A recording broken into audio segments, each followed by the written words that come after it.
Bismillahir Rahmanir Rahim. As-salatu was-salamu ala rasuli khayri khalqillahi wa ala alihi wa ashabihi wa azwajihi ajma'in. As we are studying the seerah of the last Holy Prophet, peace be upon him, in today's session we are going to cover the topic the Holy Prophet Muhammad alayhi salatu was-salam as a ruler prophet. This is the last topic of our series of lecture on the second chapter, that is seerah of the Holy Prophet alayhi salatu wassalam regarding the CSS exam. Before going towards the discussion, first we have a bird eye view of the content list which we are going to study under this topic. First, we study the mission of the Holy Prophet ﷺ and what are the concept of West about prophethood. What is the status of the last Holy Prophet ﷺ? After this, we will discuss the false or negative claim manipulated by the Western society. Then the status of the Holy Prophet ﷺ as a ruler, foreign relations with other communities, and what are the steps taken by the Prophet ﷺ for the betterment of the economy. And at last, we will conclude the whole discussion. The prophethood mission of the Holy Prophet ﷺ provides guidance for a perfect balancing of individual and spiritual life with social and material life. In accordance with the requirements of their beliefs, Muslims accepted Holy Prophet Muhammad's guidance in both fields and were more interested in his guidance for individual and spiritual life than his activities as the founder of a new social order. Thus, the literature about his life developed within the scope of these developments. As a matter of fact, the establishment of the social life throughout the history in Muslim societies around the basic rules specified in Quran and Sunnah proved to be effective and was regarded as a goal to be reached for an orderly and peaceful social life as well as for a virtuous individual life. Within the framework of the common viewpoint separating the material fields of religion and life, the consideration of prophethood by the Western world as only guidance for individual and spiritual life is one of the leading problems encountered in the understanding the social mission and historical role of the Holy Prophet sallallahu alaihi wasallam. Thus, his teachings are considered to have been too much engaged in social and political issues. Furthermore, Western society still holds prejudices and negative thoughts shaped throughout the Middle Ages in relation to the Holy Prophet Muhammad, peace be upon him, who founded a rival civilization which they battled for centuries. The extraordinary success of the Holy Prophet, peace be upon him, as the leader of a movement which had worldwide implications can be explained by two aspects, one spiritual, the other material. The first aspect, that is spiritual, generally accepted by religious scholars and other Muslims, holds that Holy Prophet Muhammad, peace be upon him, was chosen as a prophet by Allah. Thus, the source of his success was divine. The second, that is material, embraced by Western researchers and historians, supports the idea that his success resulted from historical and other experiential motives as well as his distinctive leadership skills and charismatic personality. These aspects of the Holy Prophet, peace be upon him, reflecting both ideal personality and historical personality, are regarded as models in Islam. They do not contradict each other, and each requires a separate examination following the research and analysis method. The help and support from Allah to His Messenger is undisputable. but failing to consider Holy Prophet's great skills when explaining the success of the Holy Prophet, peace be upon him, thus risks decreasing the greatness as a person to a level of being a minor instrument conveying merely a divine message. It must be pointed out that with his great individual skills and virtues, the Holy Prophet, peace be upon him, led a life of simplicity which was witnessed by other people. If not, his life would not have been considered a perfect model for humanity, as stated in the Holy Quran, since he was sent as a guide to all people with a wide variety of characteristics, including moral as well as emotional and aspirational needs. He was granted with the spiritual and mental maturity that embraced the individual and social needs and problems of these people.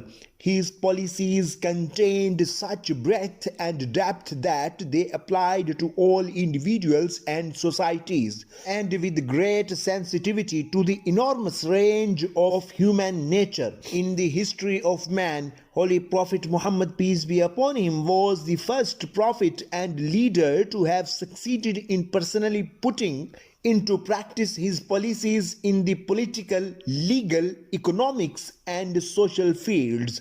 Such implementation of his guidance and leadership mission to humanity was testament to the sublime quality of the Holy Prophet alayhi salatu wassalam.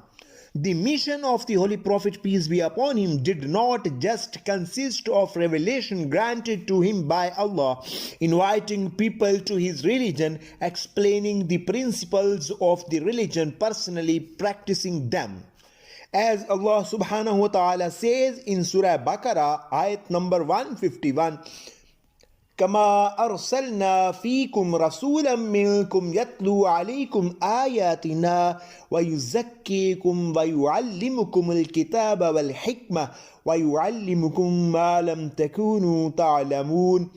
Since we have sent you a messenger from among yourselves, reciting to you our revelations, purifying you, teaching you the book and wisdom, and teaching you that you never know.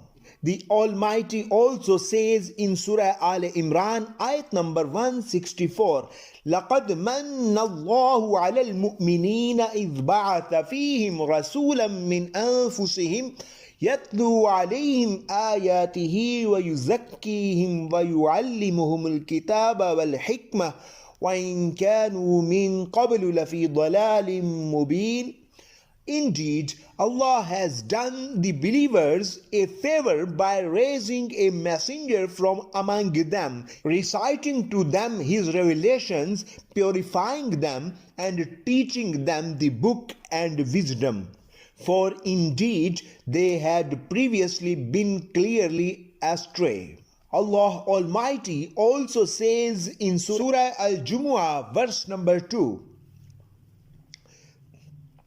هو الذي بعث في الأميين رسولا منهم يتلو عليهم آياته ويزكيهم ويعلمهم الكتاب والحكمة وإن كانوا من قبل لفي ضلال مبين. He is the one who raised for the illiterate a messenger from among themselves, reciting to them his revelations, purifying them and teaching them the book and wisdom. For indeed they had previously been clearly astray. In these verses, Allah subhanahu wa ta'ala directing and managing the society to which the Holy Prophet alayhi salatu wasalam was sent and establishing a new model of society that were important aspects of his mission. In fact, the purpose of prophethood is not to just convey certain principles to people, but to also achieve individual and societal transformation. In other words, he had to lead by examples. Holy Prophet Muhammad, peace be upon him, had to personally practice the religion and demonstrate to people how this was to be performed. As Allah subhanahu wa ta'ala says in Surah Baqarah, verse number 143, وَكَذَلِكَ جَعَلْنَاكُمْ أُمَّةً وَسَطًا لِتَكُونُوا شُهَدَاءَ عَلَى النَّاسِ وَيَكُونَ الرَّسُولُ عَلَيْكُمْ شَهِيدًا وَمَا جَعَلْنَا الْقِبْلَةَ الَّتِي كُنْتَ عَلَيْهَا إلا لنعلم من يتبع الرسول ممن ينقلب على عقبيه وإن كانت لكبيرة إلا على الذين هدى الله وما كان الله ليضيع إيمانكم إن الله بالناس لرؤوف رحيم. And so we have made you believers an upright community so that you may be witnesses of our humanity and that the messenger may be a witness over you. We assigned your former direction of prayer only to distinguish those who would remain faithful to the messenger from those who would lose faith. It was certainly a difficult test, except for those rightly guided by Allah Almighty, and Allah would never discount your previous acts of faith. Surely Allah is ever gracious and most merciful to humanity. Allah subhanahu wa ta'ala says in Surah Nahl, ayat number 89, وَيَوْمَ نَبْعَثُ فِي كُلِّ أُمَّةٍ شَهِيدًا عَلَيْهِمْ مِنْ أَنفُسِهِمْ وَجِئْنَا بِكَ شَهِيدًا عَلَى هَؤُلَاءِ وَنَزَّلْنَا عَلَيْكَ الْكِتَابَ تِبْيَانًا لِكُلِّ شَيْءٍ وَهُدًى وَرَحْمَةً وَبُشْرَى لِلْمُسْلِمِينَ. Consider, O Prophet alayhi salatu wassalam, the day we will call against every faith community a witness of their own. And we will call you to be a witness against these people of yours. We have revealed to you the book as an explanation of all things, a guide, a mercy, and good news for those who fully submit. The Almighty also says in Surah Al-Hajj, ayat number 78, وَجَاهِدُوا فِي اللَّهِ حَقَّ جِهَادِهِ هُوَ اجْتَبَاكُمْ وَمَا جَعَلَ عَلَيْكُمْ فِي الدِّينِ مِنْ حَرَجٍ مِلَّةَ أَبِيكُمْ إِبْرَاهِيمَ هو سماكم المسلمين من قبل وفي هذا ليكون الرسول شهيدا عليكم وتكونوا شهداء على الناس فأقيموا الصلاة وآتوا الزكاة واعتصموا بالله هو مولاكم فنعم المولى ونعم النصير. Strive for the cause of Allah in the way He deserves, for it is He who has chosen you and laid upon you no hardship in the religion. The way of your forefathers, Ibrahim alayhi salam, it is Allah who named you the ones who submit in the earlier scriptures and in this Quran, so that the messenger may be a witness over you and that you may be witnesses over humanity. So establish prayer, pay zakat, and hold fast to Allah. He alone is your guardian. What an excellent guardian and what an excellent helper. Believers had the responsibility to obey Him, as Allah subhanahu wa ta'ala says in Surah Al-Imran, verse number 32. قُلْ أَطِيعُوا اللَّهَ وَالرَّسُولَ.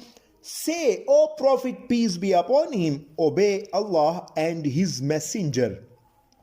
فَإِن تَوَلَّوْا فَإِنَّ اللَّهَ لَا يُحِبُّ الْكَافِرِينَ. If they still turn away them, truly Allah does not like the disbelievers. The Quran also explains in Surah An-Nisa, ayat number 64, وَمَا أَرْسَلْنَا مِن رَّسُولٍ إِلَّا لِيُطَاعَ بِإِذْنِ اللَّهِ We only sent messengers to be obeyed by Allah's will. وَلَوْ أَنَّهُمْ إِذْ ظَلَمُوا أَنفُسَهُمْ جَاءُوكَ فَاسْتَغْفَرُوا اللَّهَ وَاسْتَغْفَرَ لَهُمُ الرَّسُولُ لَوَجَدُوا اللَّهَ تَوَّابًا رَحِيمًا. If only those hypocrites came to you, O Prophet, after wronging themselves, seeking Allah's forgiveness, and the messenger prayed for their forgiveness, they would have certainly found Allah ever accepting of repentance, most merciful. It is also said in Surah Maida, ayat number 92, وَأَطِيعُوا اللَّهَ وَأَطِيعُوا الرَّسُولَ وَاحْذَرُوا فَإِن تَوَلَّيْتُمْ فَاعْلَمُوا أَنَّمَا عَلَى رَسُولِنَا الْبَلَاغُ الْمُبِينُ. Obey Allah and obey the messenger and beware. But if you turn away, then know that our messenger's duty is only to deliver the message clearly. Believers had the responsibility to obey him or submit to his orders and restrictions. They were ordered to become subject to his actions and exemplary attitude, as Almighty also says in Surah Al-Imran, ayat number 31. قُلْ إِن كُنْتُمْ تُحِبُّونَ اللَّهَ فَاتَّبِعُونِي. Say, O Prophet Muhammad, peace be upon him, if you sincerely love Allah, then follow me. يُحْبِبُكُمُ اللَّهُ. Allah will love you. وَيَغْفِرْ لَكُمْ ذُنُوبَكُمْ. And forgive your sins. وَاللَّهُ غَفُورٌ رَحِيمٌ. For Allah is all forgiving, most merciful. The Quran also says in Surah Al-A'raf, verse number 157, الذين يتبعون الرسول النبي الأمي الذي يجدونه مكتوبا عندهم في التوراة والإنجيل. They are the ones who follow the messenger, the unlettered prophet, whose description they find in their Torah and the Gospel. يأمرهم بالمعروف وينهاهم عن المنكر. He commands them to do good and forbids them from evil. وَيُحِلُّ لَهُمُ الطَّيِّبَاتِ وَيُحَرِّمُ عَلَيْهِمُ الْخَبَائِثِ. Permits for them what is lawful and forbids to them what is impure.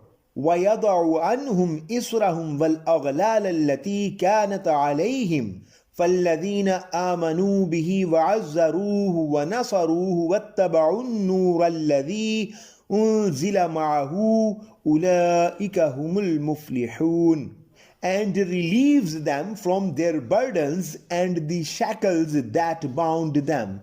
Only those who believes in him, honor and support him, and follow the light sent down to him will be successful. Allah Almighty also instructs us to take the Holy Prophet ﷺ as a role model, as he says in Surah Ahzab, verse number 21. لَقَدْ كَانَ لَكُمْ فِي رَسُولِ اللَّهِ أُسْوَةٌ حَسَنَةٌ لِمَنْ كَانَ يَرْجُو اللَّهَ وَالْيَوْمَ الْآخِرَ وَذَكَرَ اللَّهَ كَثِيرًا. Indeed, in the Messenger of Allah, you have a good example to follow for him who hopes in Allah and the last day and remembers Allah much. Although the Holy Prophet Muhammad, peace be upon him, is a human and a worshipper of Allah, the mission given to him and the moral personality coming from this mission make him unique among others. The Holy Quran mentions the Holy Prophet's human nature, but clearly points out his special status and authority among other peoples. The fact that Allah orders people to obey himself and Holy Prophet Muhammad, peace be upon him, and to refer to himself and his messenger on occasions of conflict. As the Quran says in 49th ayah of Surah Al-Nisa, يا أيها الذين آمنوا أطيعوا الله وأطيعوا الرسول وأولي الأمر منكم. O believers, obey Allah and obey the Messenger and those in authority among you. فإن تنازعتم في شيء فردوه إلى الله والرسول إن كنتم تؤمنون بالله واليوم الآخر. Should you disagree on anything, then refer it to Allah and His Messenger. If you truly believe in Allah and the last day, ذَلِكَ خَيْرٌ وَأَحْسَنُ تَأْوِيلًا. This is the best and fairest resolution.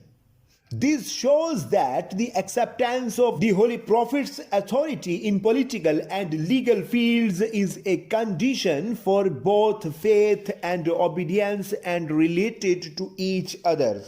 Forming a model Islamic society by the Holy Prophet, peace be upon him, was only possible because of his authority. As mentioned, his authority over the Muslims for being the leader of the Ummah or the Islamic community is stated with hukam or provisions and similar terms in the Holy Quran, as mentioned in Surah Nisa ayat number 60, as already mentioned in Surah Al-Nisa ayat number 60.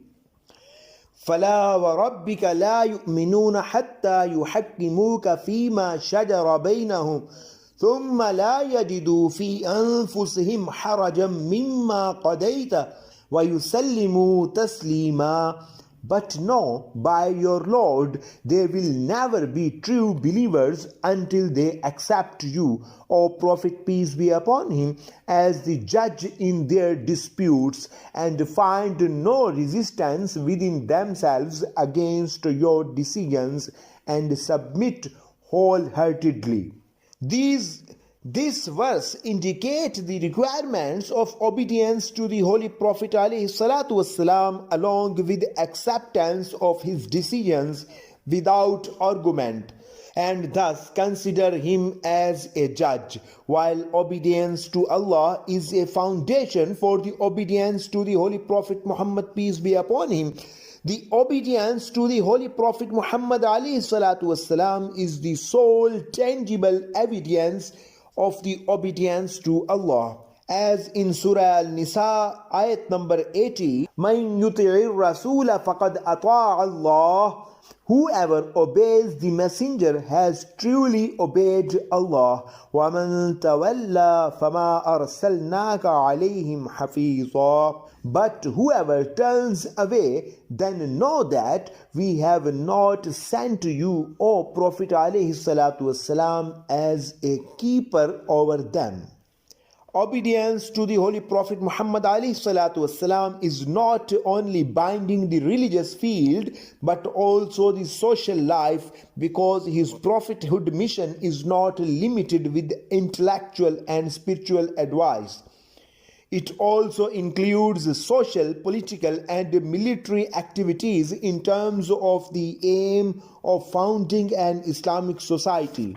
The framework of a traditional negative image is filled with false and improper attributions to the personality of the Holy Prophet Muhammad sallallahu alaihi wasallam. This continues and includes several new prejudices. These are regarded as baseless, ruthless, and even ridiculous by many Westerns. These attributions claimed that the Holy Prophet ﷺ was a tolerant and kind messenger during his Makkah period, but turned into a political figure by the political power he gained in Medina period.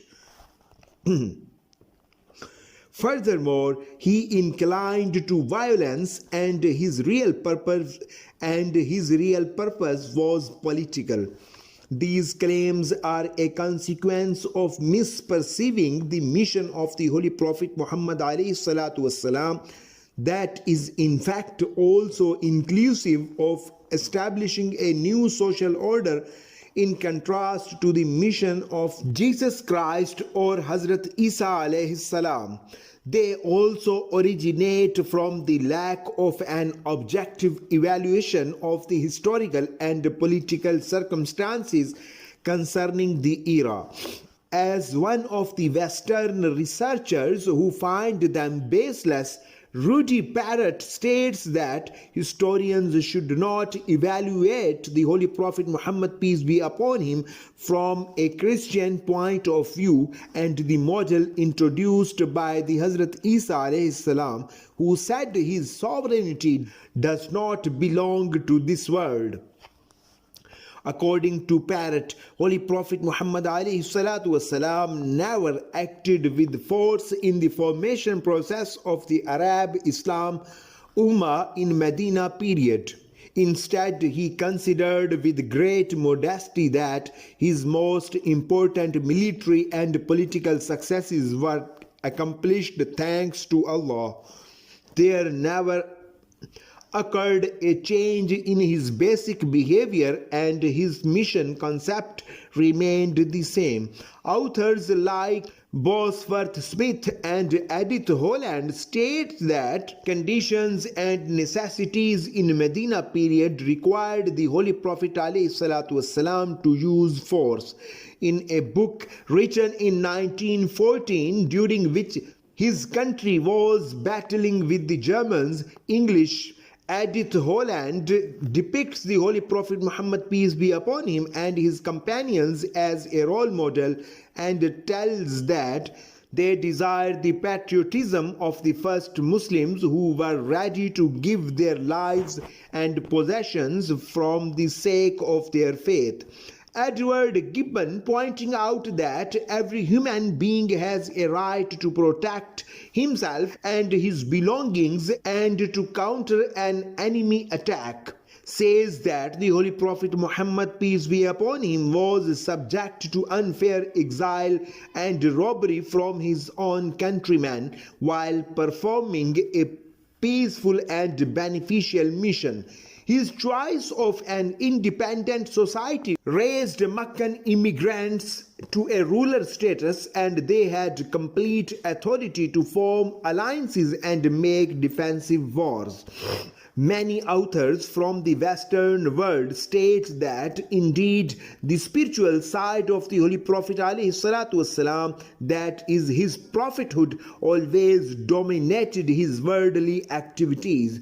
His ruler status had a secondary importance, and it was shaped by his spiritual side. The point of view that presents him only as a successful statesman or claims that he depicted two different personalities in Mecca and Medina period is wrong.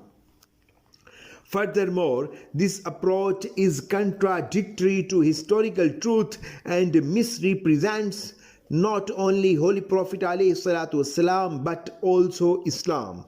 During the Hijrah, contrary to the situation in Mecca, the political aspect of the Holy Prophet, peace be upon him, in particular his presidential status for a newly founded state, emerged. His political leadership, along with his religious guidance, establishment, and observation of the relationship between the newly formed Muslim society and other groups, grew in importance. After or following the Hijrah, the Holy Prophet Muhammad, peace be upon him, did not directly become the ruler of Medina, but gained the control of the city when he defeated his enemies in Mecca and other places, and when people who accepted Islam came to Medina to join them. Political leadership of the Holy Prophet, peace be upon him, became undisputable with subsequent developments when most of the tribes in Arabia accepted Islam. Thus, a wide political unity was developed under his ruling, as Michael Watt points out that although conditions were on his side in many circumstances, the Holy Prophet Muhammad's success cannot be separated from his personal skills, his highly developed wisdom, his statesmanship, his diplomacy as a ruler, and his tactfulness and understanding in relations with other people. What also points out that, along with the attractiveness of Islam and the fact that it responded to the needs of Arabs as religious and social system, his good behavior and political and leadership skills played a great role in his success. The political structure in the Arabian Peninsula changed within a quarter century with the developments under the leadership of the Holy Prophet Muhammad, peace be upon him. Arabs, most of whom had been living as a nomadic and semi-nomadic scattered tribes, for the first time gathered together and became a nation thanks to the Holy Prophet Muhammad, peace be upon him. The Holy Prophet ﷺ, who had struggled heavily against the dominant religion, social concepts and institutions, also tried to form a new moral and social order in society, writing in terms of these concepts. He eliminated tribal animosities, social injustice, and inequalities, putting an end to the superiority concept which is believed to exist by birth. He removed artificial obstacles that separate individuals in a society. He founded a society based on fellowship, cooperation, and affection. He prevented the killing of girls and misbehaviors towards women. He raised the status of women who were living under an oppressive obedience rule to a level that they shared life with men and they had mutual rights and responsibilities. Women could belong to legal professions, purchase detached residences, and spend money on whatever they want. He invalidated the provisions on women in the field of family law, marriage, divorce, and inheritance, and eliminated old perceptions that did not regard women as independent individuals. He took the steps to gradually to abolish slavery. As a matter of fact, after a short time, liberated slaves began to outshine their masters in scholarship, art, and other fields. As the entire Arabia came under the rule of Islam in the 10th year of the Hijrah, and the region around Medina became the provinces of the Islamic State, the Holy Prophet ﷺ usually assigned elite people from his tribes to administer these provinces. His evaluation of the people assigned by him was through merit and personal ability. The Holy Prophet, peace be upon him, did not hesitate to recall those who were incompetent and to assign those more skilled. He never assigned a person whom he believed was well informed and skilled in other issues, but who would not overcome the specified task. In administration, the values of faith were more essential than tribal superiority, nobility, wealth, and class. Thus, everyone was given equal opportunities to achieve according to their personal capacity. Hence, it is seen that the Holy Prophet Muhammad ﷺ assigned only competent believers. One of the indispensable actions he employed in administration was the act of consultation. He consulted with the leading believers and took their opinions on the issues of significance. He would enact a decision formed by these consultations, even if contrary to his own opinion. Holy Prophet Muhammad, peace be upon him, was sensitive in removing obstacles between the administrators and those administered. The hadiths or the sayings of the Holy Prophet ﷺ point to the implementation of the Holy Prophet Muhammad, peace be upon him, related to these issues. As Ahmad bin Hanbal says, the Holy Prophet ﷺ said, "Whoever undertakes a task for the people and lays out obstacles between himself and the weak, Allah will no doubt undertake firm obstacles for him." Ahmad bin Hanbal also says in Musnad in volume 3, "Whoever undertakes a task for Muslims and closes his doors to those who are weak, needy and subject to injustice, Allah will close his doors of grace against his needs." The Holy Prophet ﷺ also said, "Convey to me the needs of those who cannot convey them. Whoever conveys to an administrator the needs of those who are not able to convey them, Allah will provide a firm foothold for him on the judgment day." In accordance with this, he would go among the people, walk in the markets, listen to complaints, and take actions where necessary. To those assigned by him, he would advise, "Bring good news, do not cause feelings of hate, make things easier, not harder." He was strongly opposed to his assignees in state works gaining material benefits by these means and strictly controlled them. After the arrival of the Holy Prophet ﷺ in Medina, the Arabic tribes accepted Islam. The Jews were the only tribes that did not accept Islam. Holy Prophet Muhammad, peace be upon him, showed that he had no prejudice against them by announcing in his Medina document that Jews had equal civil status. However, after some time, it was understood that the Jews did not wish to abandon their idea of being a superior race and were fearful that they would assimilate into a mixed society where they were ruled by a foreign prophet.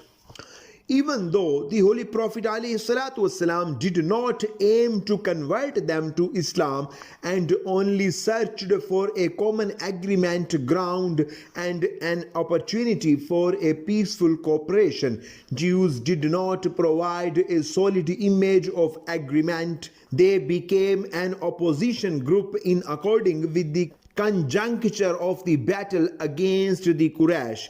An atmosphere of insecurity resulting from such a growing negative attitude led the Holy Prophet Muhammad ﷺ to change his opinion against them. Jews were eventually displaced from the region not because of religious motives but because they caused political, social and economic disruption. Holy Prophet Muhammad, peace be upon him, acted in accordance with the diplomatic traditions unless there was a religious obstacle. When he wished to send a letter to Byzantine emperor, he was reminded that the Byzantine would not read unsealed letters. Thus, he sent the letters sealed. In concordance with the traditions of the Arabs, he called for the use of flags both during his arrival in Medina and in all his military operations. Holy Prophet Muhammad, peace be upon him, exhibited great diplomatic precision and wisdom within his letters in terms of the rhetoric and the conveyance of his intentions. It is understood by his messengers' mesmerizing speeches before the foreign rulers in terms of thoughts and style that his messengers had remarkable diplomatic skills. Holy Prophet Muhammad ﷺ acted mildly and generously towards the leaders of other societies and religions and showed respect for them in order to establish peaceful relations and maintain peace. The attitude of him was a part of his foreign policy. Scholars interpreted the hadith of Ibn Majah. The Holy Prophet ﷺ said, "When a head of a tribe comes to you, treat them well," and stated that there is no criteria such as religion on this issue. And the Holy Prophet Muhammad, peace be upon him, treated the pagan leaders with modesty and showed high respect for their office. Holy Prophet Muhammad sallallahu alaihi wasallam not only formulated principles of social justice but also implemented them. The huge gap between the poor and the rich decreased with economic measures. A balanced and equal environment was formed in harmony with human nature. The poor began to wish the rich goodness, and the rich began to protect the poor.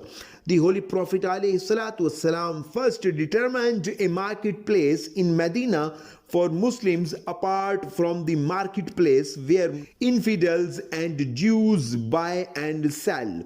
He ordered that marketplace would not be constricted with no reserved vending spaces.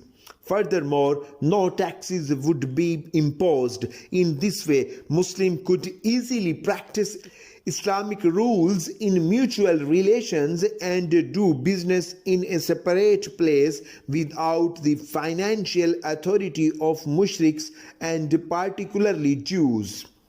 Absence of taxes, the fact that costs were reduced made this marketplace profitable and attractive. The prohibition against reserved vending spaces was important in providing justice among entrepreneurs, omissions of privileges, and encouraging industriousness. Holy Prophet ﷺ stated that suppliers gained earnings and black marketers were cursed. He also tried to ensure the continuity of supply the goods to Medina by prohibiting domestic customs taxes that were taken during shipment. When the Islamic lands were expanded and earnings increased, the Holy Prophet ﷺ appointed officials to collect taxes like zakat or alms giving, jizya and ushur. He appointed special clerks to record the taxes. He ordered that officials would not pressure people when collecting zakat, and they would not perform unfair implementations on them. He also ordered that goods in batches could not be separated to avoid zakat, and separate goods could not be piled together to take zakat. For that reason, when taking zakat, the officials took the middleweight animals, not plumps or thin ones. If plump animals were mostly chosen for the zakat, the Holy Prophet Muhammad, peace be upon him, would return them. Holy Prophet Muhammad, peace be upon him, did not take any of his large shares of taxes taken from the lands that were occupied under Islamic rule, or any gifts given to him. After allocating the yearly expenses, the Holy Prophet Muhammad, peace be upon him, spent the rest of it to advance the way of Allah Almighty. Despite his great authority and wealth, he lived modestly and asked for only enough giving from Allah. Bosworth Smith, who stated that such modesty and simplicity is a fine feature of the Holy Prophet's character, he also points out that the Holy Prophet ﷺ overcome great obstacles, led a marvelous life, achieved miraculous successes, and gained the respect of all Arabia. Furthermore, he showed morality that was never before shown by an Arab. He also emphasized that the Holy Prophet Muhammad, peace be upon him, never thought or claimed that he was someone beyond a weak and fallible mortal, and he expressed his admiration for him.